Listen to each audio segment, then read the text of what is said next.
¿Qué tal, trabajadores de Servicios Metalmecánica de Hermanos Benítez?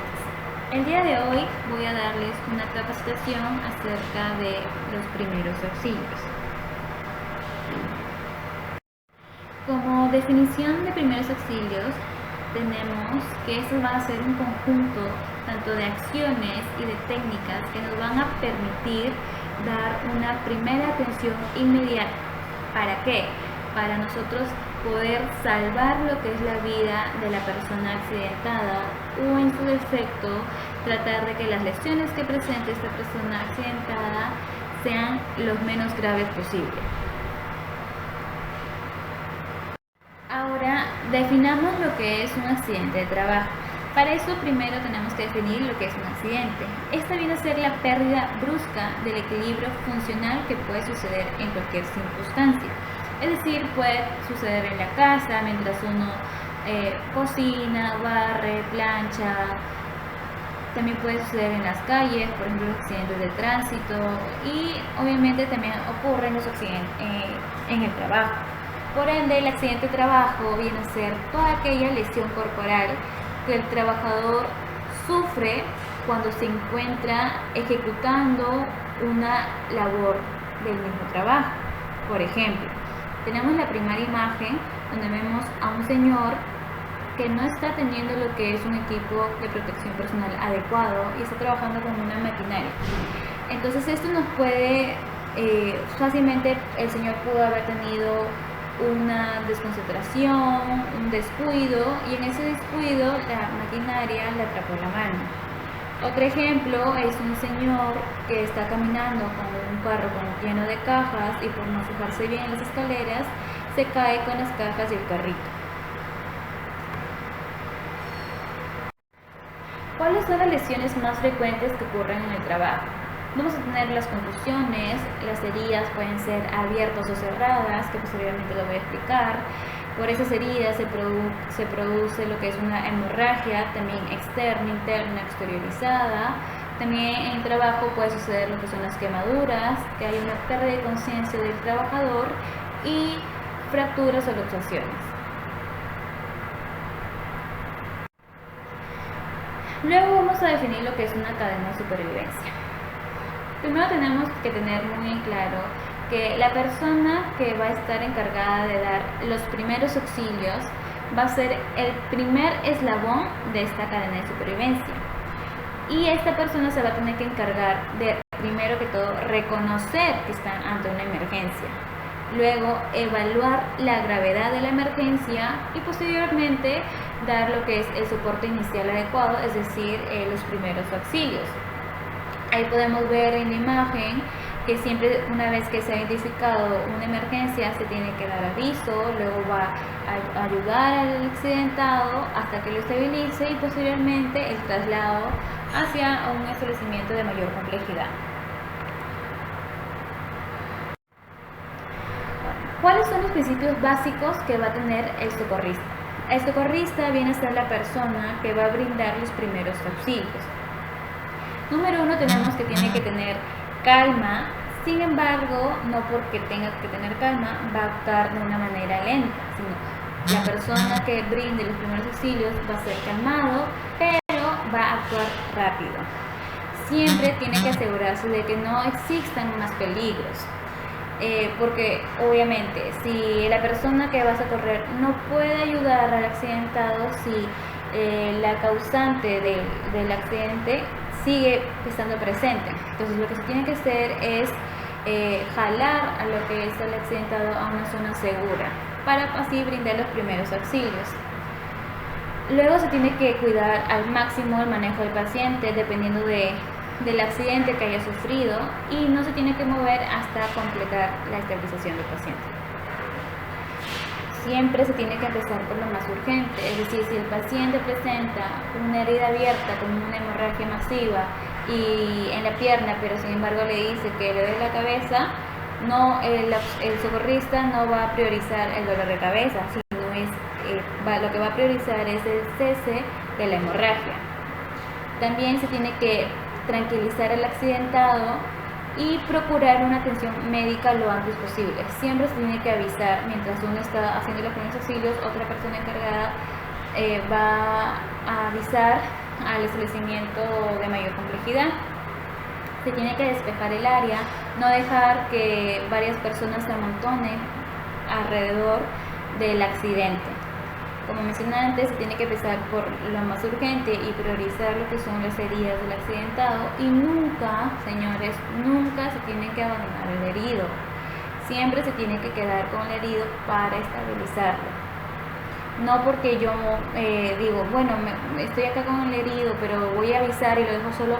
No, siempre se encarga otra persona de dar aviso a los hospitales, pero el socorrista se tiene que quedar ahí. Entonces, aquí tenemos algunas medidas de prevención que va a tener lo que es el socorrista. Bueno, el primero es lavarse bien las manos con agua y con jabón. Si es posible, protegerse las manos con guantes quirúrgicos para así evitar el contacto de los fluidos como de la sangre, otros fluidos. También, si es posible, utilizar un material desechable.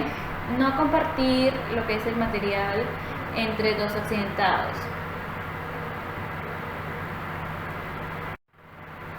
Luego tenemos la actuación general frente a una situación de emergencia. Aquí contamos con unas siglas que vienen a ser el PAS. La P significa de proteger. Aquí vamos a proteger al accidentado y a uno mismo, como se los mencioné anteriormente. La P nos hace hincapié en que para uno ir a socorrer a un accidentado, primero tiene que verificar que la zona o que el causante de que que esa persona se haya accidentado ya no esté presente, o en su defecto, si sigue ahí presente, mover el accidentado a una zona segura. Luego tenemos lo que es la A de avisar. Esta A de avisar es avisar a los servicios de atención sanitaria, es decir, a los hospitales, a los bomberos, dependiendo. ¿Cómo va a ser este aviso? Aquí se tiene que informar la dirección exacta donde ha ocurrido el accidente, si es posible dar referencias sobre el lugar, sobre dónde se localiza el lugar, decir exactamente el número de personas accidentadas, el tipo de víctimas, qué lesiones puede tener o que usted está viendo como socorrista, y qué peligros puede tener esta persona. Por ejemplo, en caso de una hemorragia por una herida abierta, el peligro que se puede tener por no parar a tiempo la hemorragia es que la persona haga un shock hipovolémico. También, antes de colgar, uno se tiene que verificar que la información que yo he brindado lo haya captado la otra persona completamente. Luego tenemos lo que es la S de socorrer, y aquí vamos a socorrer al accidentado o al herido. Aquí en ese S nos va a implicar también lo que son dos exploraciones. Una es la exploración primaria y otra es la exploración secundaria. En cuanto a la exploración primaria del accidentado, ¿qué es lo que se tiene que explorar? Son los signos vitales. ¿Y cuáles son los signos vitales? Es el pulso, la frecuencia respiratoria y el nivel de conciencia. El pulso se va a verificar mediante el pulso cardíaco que se encuentra en el cuello. ¿Por qué preferimos verificar con este pulso? Porque este es un pulso mucho más accesible y mucho más fácil de palpar que los otros pulsos. Luego también tenemos que ver si el paciente respira, si presenta movimientos respiratorios como los movimientos torácicos. También puede ser calcular lo que es la frecuencia respiratoria, se calcula cuántas veces respira el paciente en un minuto. Y luego el nivel de conciencia. ¿Para qué vemos el nivel de conciencia? Para ver las respuestas a estímulos del paciente. ¿Cómo voy a medir yo el nivel de la conciencia? Aquí tenemos un pequeño algoritmo donde el socorrista va a hacer unas 3 preguntas al accidentado. La primera es: señor, ¿qué le pasa? Señor, ¿me escucha? Señor, ¿se encuentra bien? Si yo tengo respuesta a estas tres preguntas, es porque el paciente tiene las constantes vitales todavía presentes, es decir, está consciente, respira y presenta pulso. Entonces, una vez que yo tengo todo esto como afirmativo, me paso a la exploración secundaria. Pero si el paciente no me responde a ninguna de estas preguntas, yo voy a optar por provocarle un estímulo de dolor, ya sea pellizcando lo que es la axila o haciendo un movimiento brusco para ver su respuesta. Puede que me responda con gemidos, aunque solo me abra los ojos o con un movimiento de cabeza. Sin embargo, si el paciente sigue sin responder, yo inmediatamente tengo que avisar a los médicos especializados. Luego nos pasamos a la exploración secundaria. Aquí, ¿qué vamos a explorar o qué es lo que debemos explorar? Va a ser las diferentes partes del cuerpo del paciente, es decir, la cabeza, el cuello, el tórax, el abdomen y las extremidades. ¿Qué vamos a buscar en estas partes del cuerpo? Vamos a buscar si el paciente presenta puntos dolorosos, si presenta heridas, ya sea abiertas, si tiene contusiones, si el paciente tiene sensibilidad en las partes de su cuerpo y si los puede movilizar. Luego tenemos las diferentes clases de accidentes que puede ocurrir. Número 1 tenemos las hemorragias. Esta viene a ser lo que es la salida o el derrame de sangre, ya sea fuera o dentro del organismo, como una consecuencia de la ruptura, ya sea accidental o espontánea, de uno o varios vasos sanguíneos. Se va a clasificar según el vaso lesionado y según la salida de sangre. Según el vaso lesionado, vamos a encontrar las arteriales, venosas y capilares. Las arteriales se caracteriza porque es un sangrado color rojo vivo, brillante, y ese sangrado va a salir a mucha presión. Si uno se corta lo que es una arteria accidentalmente, uno inmediatamente lo va a identificar porque ese sangrado sale como chisgueteando. Ahora, una hemorragia venosa es un color un poco más oscuro, es un rojo violáceo, ya no va a tener la misma presión que la arterial y esta salida es un poco más lenta.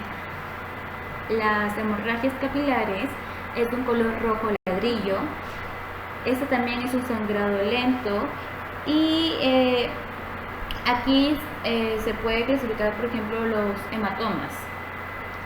Ahora, las hemorragias según la salida de sangre pueden ser externas, internas y exteriorizadas. En las externas es porque la sangre va a fluir hacia el exterior a través de una herida abierta. En la interna, esta hemorragia se produce dentro del organismo sin una salida al exterior.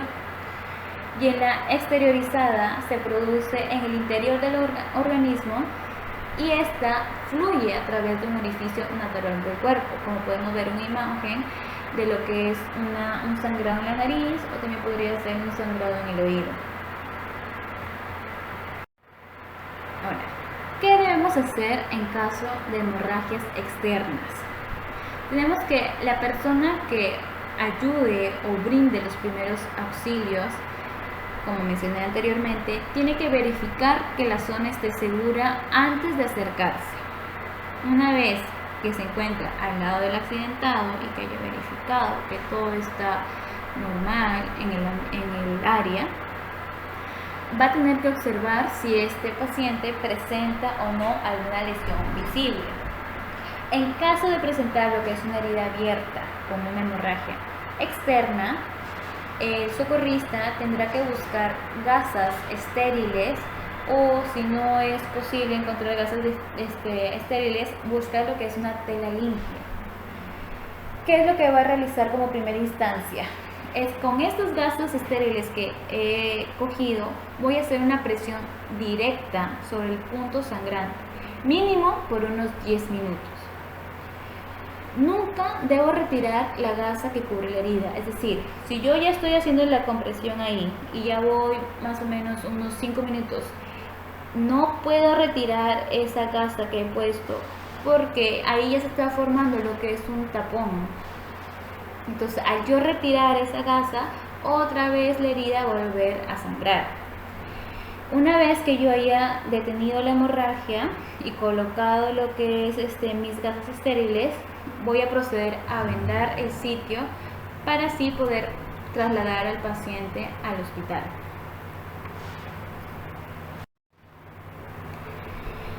Tenemos que si la hemorragia se da en alguna extremidad, ya sea en los miembros inferiores, en los miembros superiores, algunas veces podemos elevar lo que es el miembro afectado, si esas lesiones no lo permiten. Como podemos ver en la imagen, hay una hemorragia en lo que es en la pierna, entonces han puesto como mueblecitos o cojines para que esta pierna esté un poco más elevada.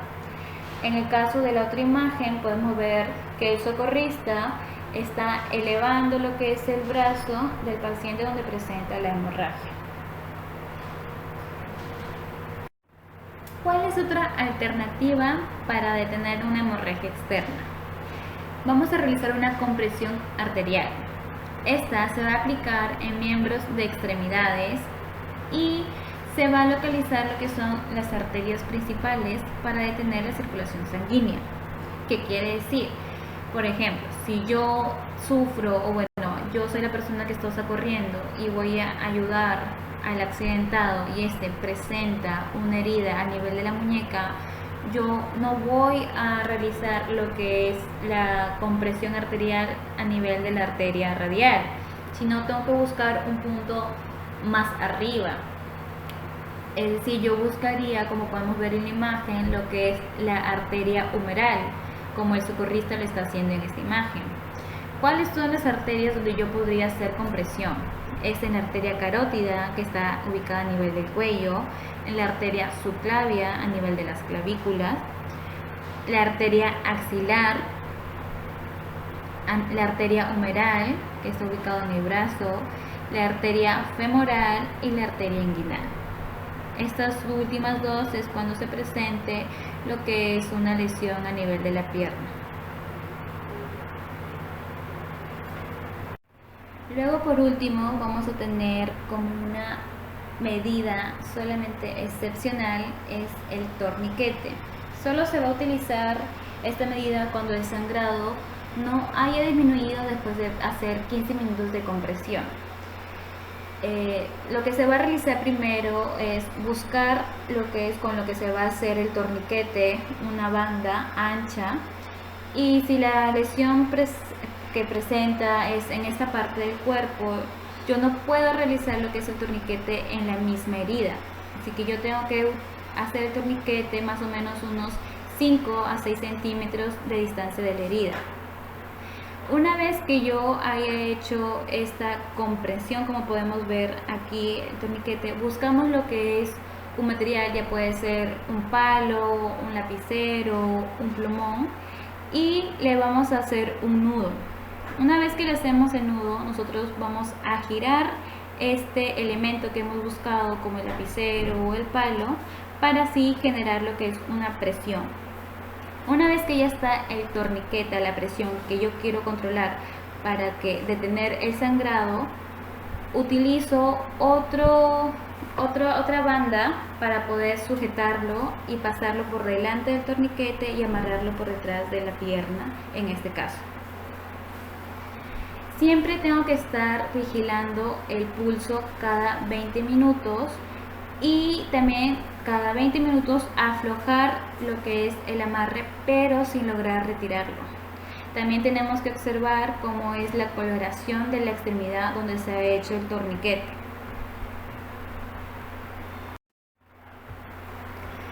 Luego tenemos cómo saber si la persona con la que estoy auxiliando tiene síntomas de shock.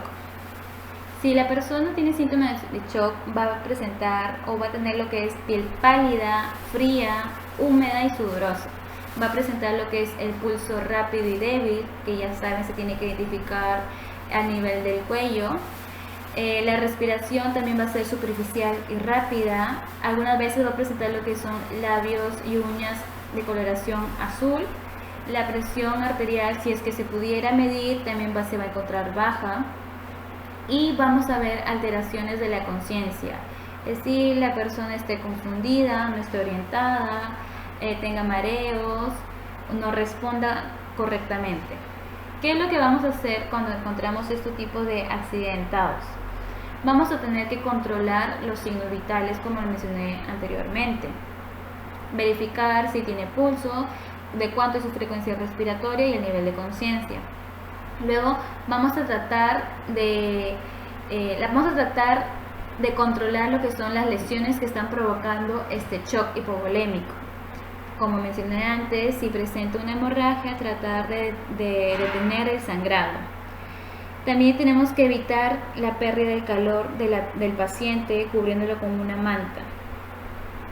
Y si fuera necesario, colocar la cabeza más abajo y elevar lo que es los pies.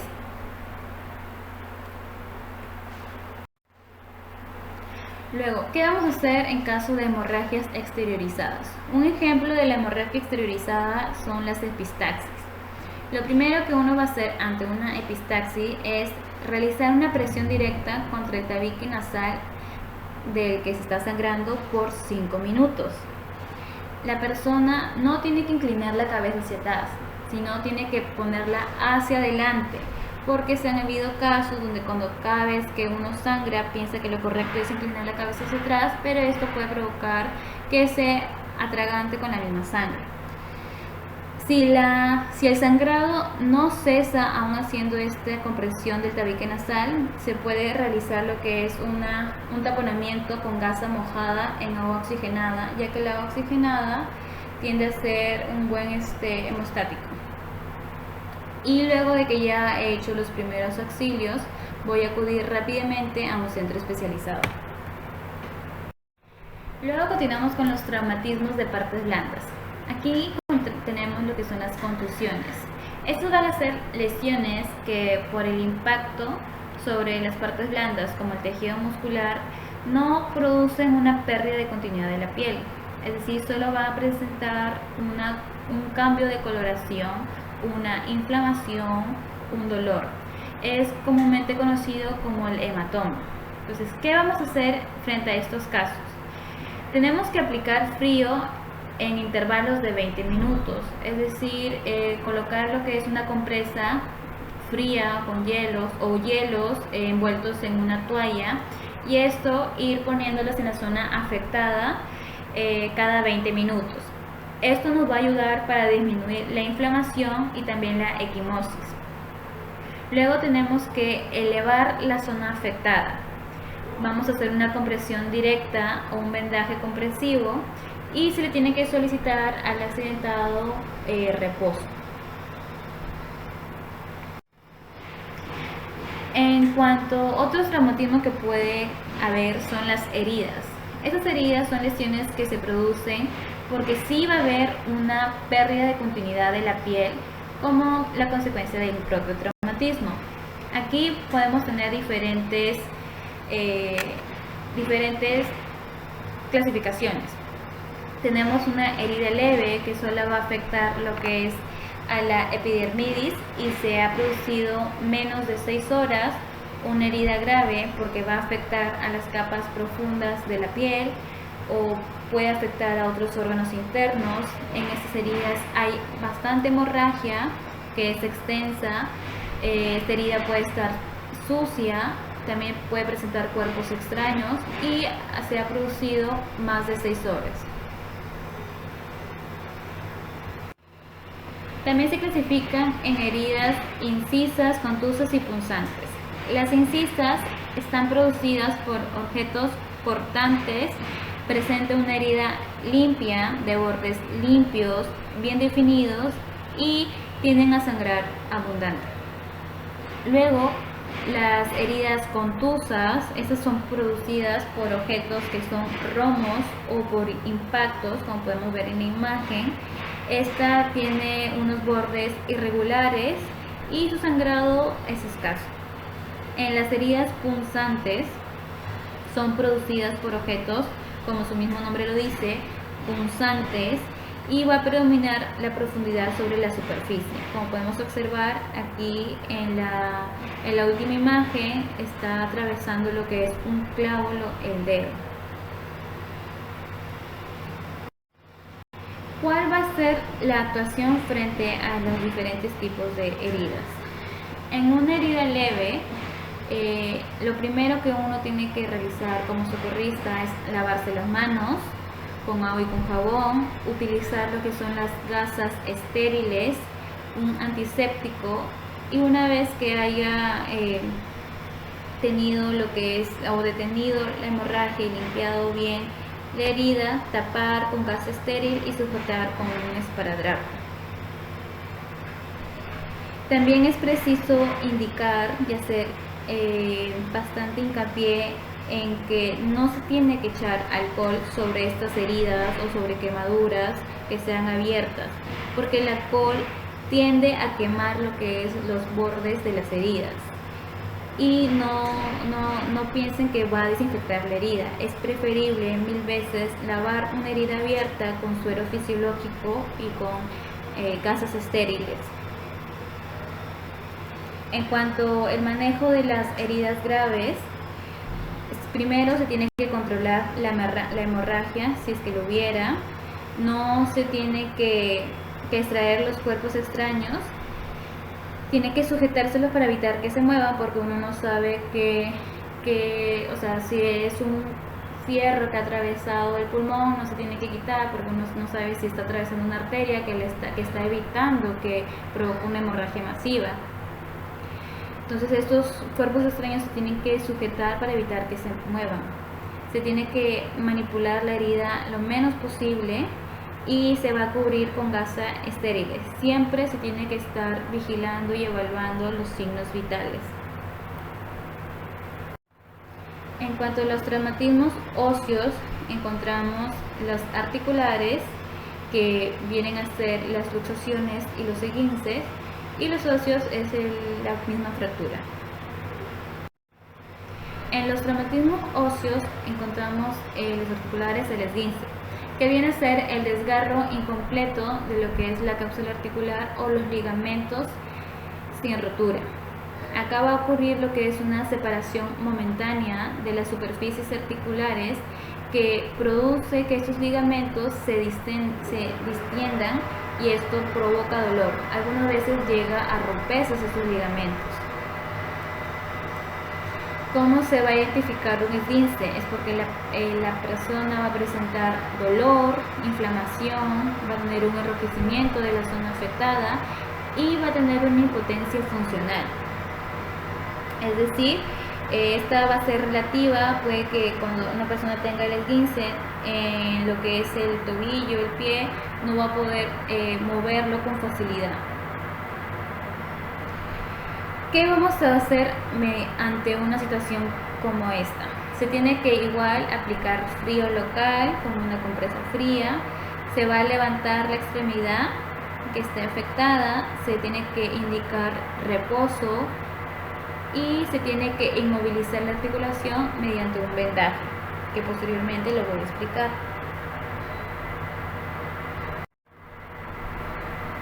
La luxación viene a ser lo que es el desplazamiento de un extremo del hueso fuera de la articulación, como podemos ver en la imagen, en la radiografía. Acá va a haber una separación mantenida de las superficies articulares. En cuanto a la clínica, el paciente va a presentar lo que es dolor localizado en la articulación, que va a aumentar con el movimiento. También va a haber una impotencia funcional, y esto va a imposibilitar lo que es el movimiento. Va a haber una inflamación y es muy probable que se vea una deformación, como podremos ver en la imagen de abajo. ¿Qué se va a realizar ante una situación como una luxación? Es igual aplicar frío en la zona local. Tenemos que inmovilizar la posición en la que se encuentre la luxación. Nunca se tiene que intentar reducir una luxación, porque una persona que no esté capacitado puede hacer mucho más daño de lo que uno puede imaginarse. Entonces lo único que se puede hacer es tratar de mantener esa misma posición en la que se lo luxado, inmovilizarlo, y una vez que ya esté inmovilizado el paciente, trasladarlo a un centro especializado.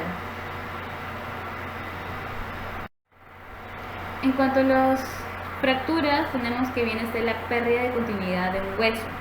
Puede ser una fractura cerrada y una fractura abierta. Cerrada quiere decir que el hueso se ha roto, pero no ha salido, no ha abierto la piel. En cambio, en una abierta es que el hueso se ha roto y ha logrado atravesar la piel.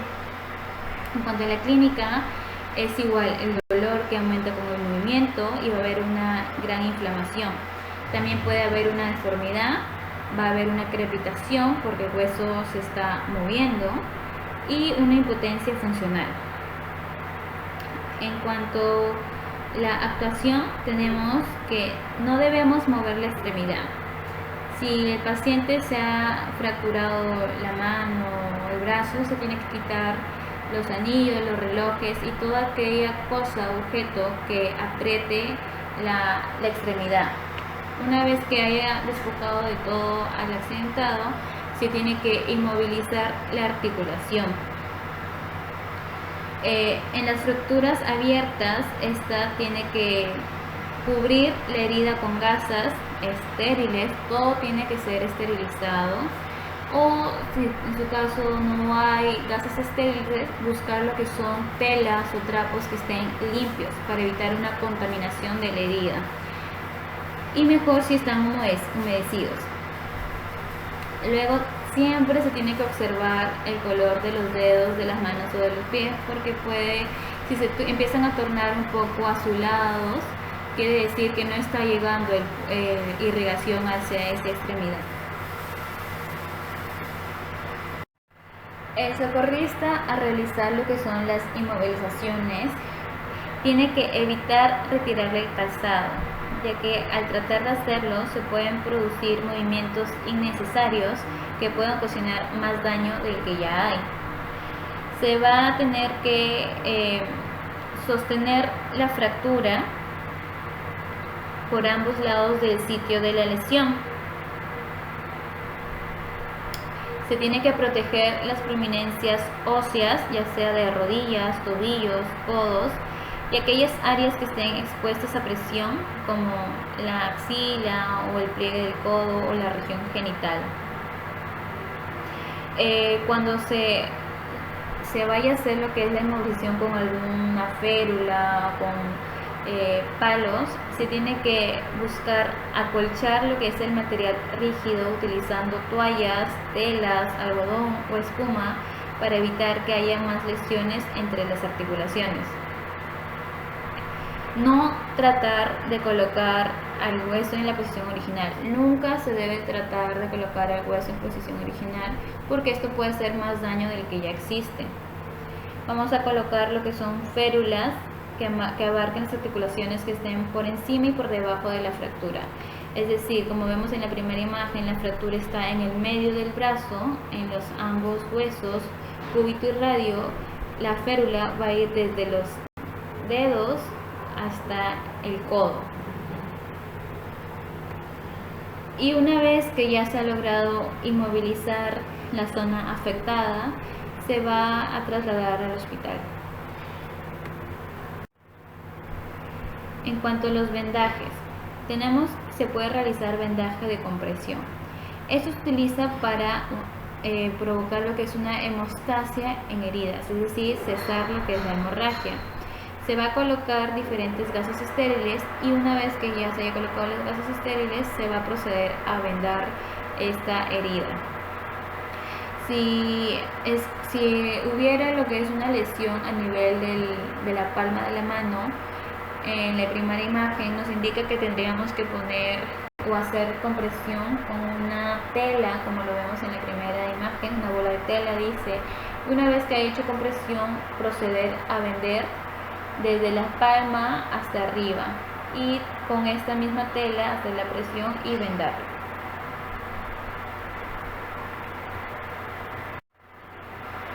En cuanto a los vendajes que sirven para inmovilizar, esto se hace para limitar lo que es el movimiento de las lesiones traumáticas de las articulaciones, como el codo, como la rodilla.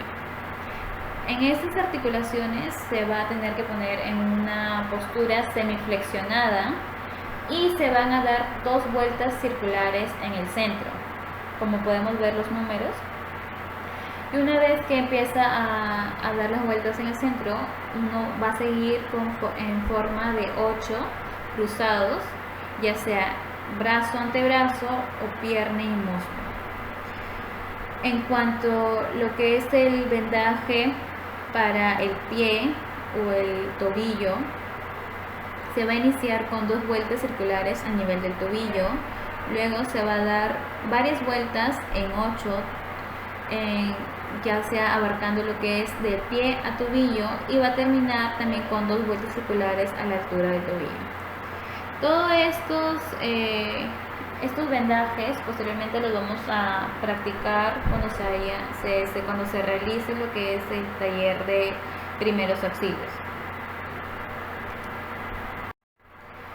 En cuanto a la inmovilización de la articulación de la muñeca, se va a iniciar con un vendaje de 2 vueltas circulares a nivel de la muñeca. Luego la venda se va a llevar lo que es hacia el lado de los 2 dedos de la parte lateral, como vemos en la primera imagen. Pasa por debajo de la palma, se va para el lado de entre el dedo pulgar y el dedo de índice, para luego irse en 8 entre los dedos y las muñecas. Cuando se esté acabando lo que es la venda, se va a llevar lo que es para terminar otra vez al nivel de la articulación de la muñeca, para terminar y fijar. Por último, tenemos lo que son las quemaduras. Estas son aquellas lesiones que son producidas en la piel porque ha habido una excesiva exposición al calor. Entre los causantes de las quemaduras puede ser el sol, fuego, productos químicos, radiaciones y electricidad.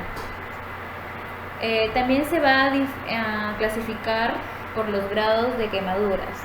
El primer grado solo afecta lo que es la epidermis, y esto se caracteriza porque solo va a haber como comúnmente se le llama, una insolación. Esta va a ser muy dolorosa, tiende a haber un enrojecimiento, dolor y hasta hinchazón. El segundo grado de las quemaduras viene a ser, ya afecta lo que es la dermis. Acá ya se generan lo que son las ampollas, también es muy doloroso, tiende a hincharse y también se enrojece la zona afectada. Y por último, el tercer grado, ya hay una destrucción extensa de la piel. Las lesiones ya no son dolorosas porque ha llegado a alcanzar a los nervios, entonces ya está todo quemado.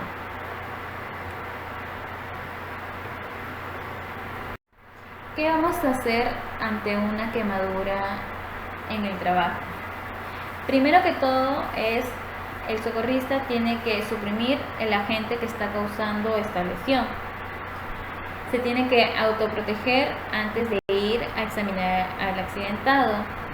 Una vez que se encuentra al lado del accidentado, tiene que priorizar, como mencioné antes y vengo recalcando, siempre tiene que priorizar los signos vitales. Si se ha producido lo que es una quemadura de primer grado, se tiene que echar bastante agua, más o menos unos 15 a 20 minutos. Una vez que ya haya calmado con esta agua, se va a cubrir la lesión con un apósito estéril sin llegar a hacer compresión, solamente se va a poner en la área afectada. Si llegaran a haber ampollas, nunca se tienen que reventar estas ampollas. Se tienen que dejar ahí hasta que un médico especialista venga y trate esas lesiones. No se debe utilizar algodón ni esparadrapo porque este material tiende a pegarse y a entregarse contra las lesiones de la piel. Y si el paciente presenta ropa, tratar de quitársela. Sin embargo, si la ropa está pegada porque está hecha una sola con la piel, jamás se debe quitar porque esto va a arrancar la piel de la persona. Y una vez que está logrado estabilizar al paciente, se tiene que urgentemente trasladarlo a un hospital. ¿Qué pasa si a un trabajador se le entra algo en la vista o una sustancia química que puede llegar a lastimar la vista? Se tiene que lavar con abundante agua de forma ininterrumpida. Bueno, señores, eso ha sido todo por esta charla, así que no olviden de contestar el test para controlar su asistencia. Muchas gracias.